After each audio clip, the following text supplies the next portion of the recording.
Morning. Hi. Good. Fantastic. Even better now that you're here. You're nerdy. That's pretty awesome. We'll just take turns. Cool. Yeah, sounds good. Hi, how's it going, guys? Hi. I'm a little tired today because I consumed so much Dungeon Crawler that I feel like I have so many questions.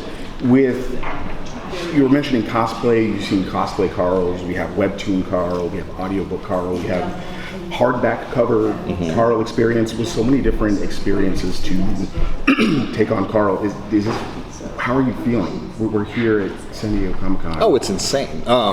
It's insane that this is all happening so fast. I remember the first time I saw cosplay. I don't even remember what convention it was at. It was a small convention, and I was sitting there. This is like 2.5, 3 years ago, and as someone walked around the corner and they're wearing heart boxers, I'm like, that's kind of funny. They look, kind of like they're dressed up like Carl. And then I was like, holy shit, they are. And now I every time I see a cosplay, I save it on my phone, and I have over 1,000 of them now. Yeah, I almost wore my Crocs today just because of Carl. So. I mean, I never expected anything like that in a million years. I mean, I didn't even know people cosplayed book characters. I noticed someone had done Gideon the Ninth, that book, the face once, and I was like, that's cool, they're cosplaying a book. That's really neat. I never really thought people did that, other than, books that end up into movies. But no, it's pretty wild. Now, the book series have fallen into the lit RPG, which is role-playing games. I just want to know if you actually do role-playing games yourself, and do you get inspiration, like for example, the Dragonlance series. Mark Weiss and Tracy Hickman, they do D&D games, and they actually utilize their own buddies into their fiction. Do you do the same thing with yourself? I've been playing games my whole life. I think it was more video game inspired, Carl specifically, but I played Dungeons and Dragons since I was a little kid. I moved around a lot, so I didn't really have too many regular games. Sometimes I would just play by myself. I would make up a module and then self-play it. Sometimes I put G.I. Joe and Transformers characters through it, and it's true. I used to write G.I. Joe and Transformer fan fiction. Oh, nice. That's amazing. I know. That's amazing. And now they're finally doing comic crop, but that's another story. But I played lots and lots of video games, lots of tabletop games, mostly Dungeons and Dragons. There's so many out there. I just haven't had the friend groups to do so when I was a kid. And now that I've gotten older, what happens is you get so busy, and then the only time I play games is at these things. I go to conventions to spend time with, fans and friends. And Can I get an interview question in real quick? Yeah. The G.I. Joe and Transformer comics are really huge right now. Right. They're some of the biggest comics on the market. Would you consider writing for those? if they asked me, I would. Oh, right. I would love to. I gotta try and make something happen there. IDW. No, it's Image right now. Image right now. Yeah, it's Image. It is Kirkman's imprint. He's here this weekend. Is he? Let's go visit him. Bring your fan fiction. Yeah. Go find it. I wrote it when I was in the 3rd grade, so Yeah, it's probably great. Yeah, Amazing. Tear it out of the notebooks. There you go. I remember it was Destro in his car. I can't remember what his car's called. Was actually an Autobot, trying to Anyway. Jeff, for you narrate obviously the series. So how did you find your voice for it, and how much conversation did you have with? It was pretty instant. I looked at the very first Dungeon Crawler Carl cover. Looked like a big, chilled, beefy dude. And so to me, that's easy typecast Patrick Warburton. So I did my best Patrick Warburton impression for him. Matt liked it immediately, so it just worked out that way. I make decisions on character voices very instinctually. It's not really a decision-making process. It's just boop, okay, I'll try this one. But as most listeners will have discovered, his voice has changed quite a bit over the series, and now it's very much the Patrick Warburton impression is just kind of a shadow behind the voice now. Something that just kind of once in a while tickles your brain. I think he sounds like Carl now, and he's just got his own unique voice. So, Say "God damn it, donut" in both versions. okay, God damn it, donut would be like from book one. Now it's like God damn it, donut. So, like, yeah, it's gotten a bit deeper, a bit less cartoony. You know, I feel like seen a little bit more stuff. yeah, exactly. He's had experiences. Yeah. He's had experiences. Lots of experiences. Yeah. And so have you. I mean, someone with hair like that can't not have experiences. That's true. This is all trauma. Matt, well, you hear the voices of your characters in your head as you're writing them. What did it mean to you to hear them from Jeff? Were there any notes, or was something surprised you? Where like, oh yeah, that's actually a lot better than I thought it could have been.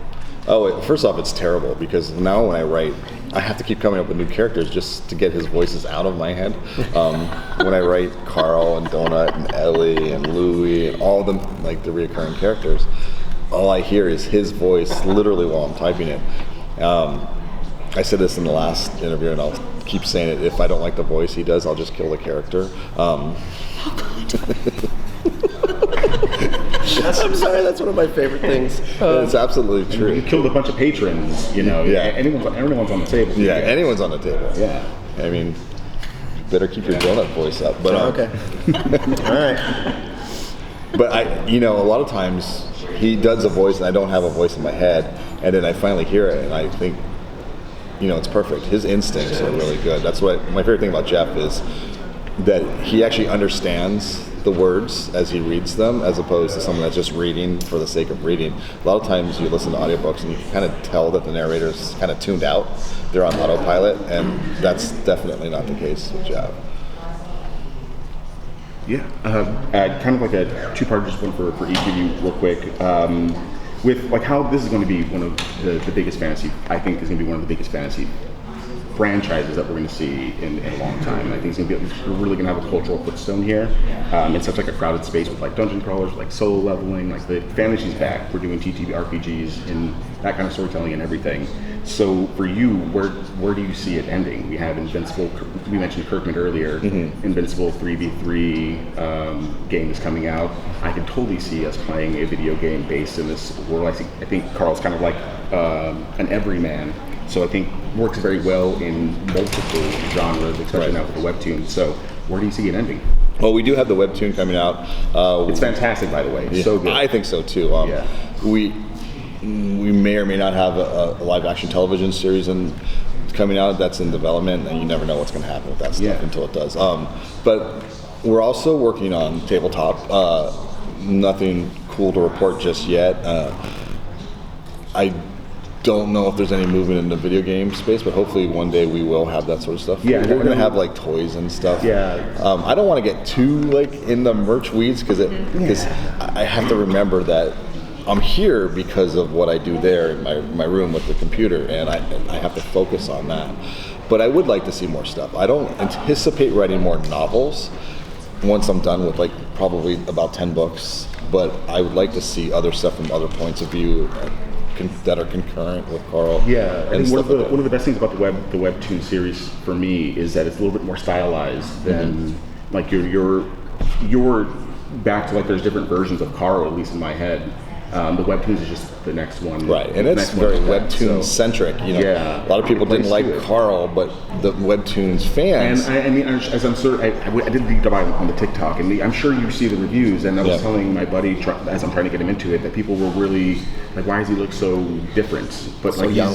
he's an everyman. Like that, you're supposed to put yourself. We're in his head all the time. He's like 45 in webtoon years. Yeah, right? Like it just works very well. And then Jay, for you, I mean, you were doing a table read in DragonCon like 2021, 2022, right? Like in a small room. Yeah. And now you're here at Comic-Con. What is that like for you?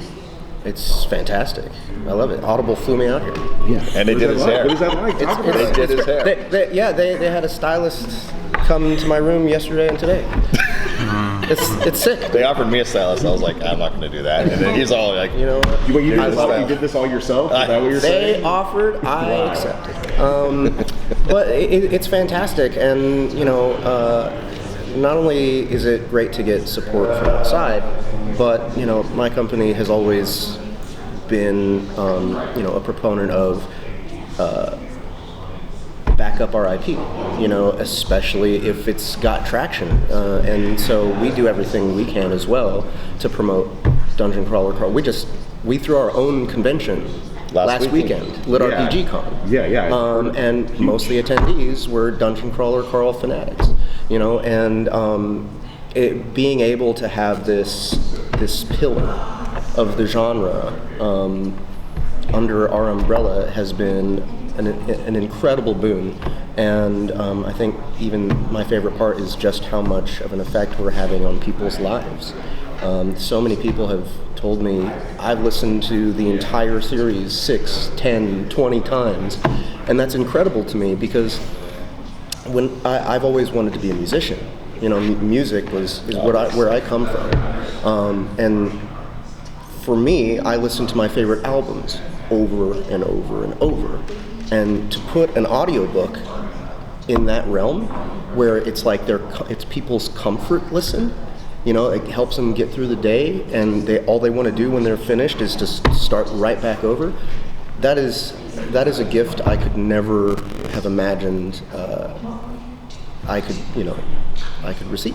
Like it's so gratifying, and I'm so happy with how much people enjoy it. Really. Thank you. Appreciate it. That's the amount of time we have for this one, but thank you guys so much. Thank you guys so much. Thank you. We'll come over to see the photo. Is that a copy of the old version? Do you mind? Not at all. Terribly.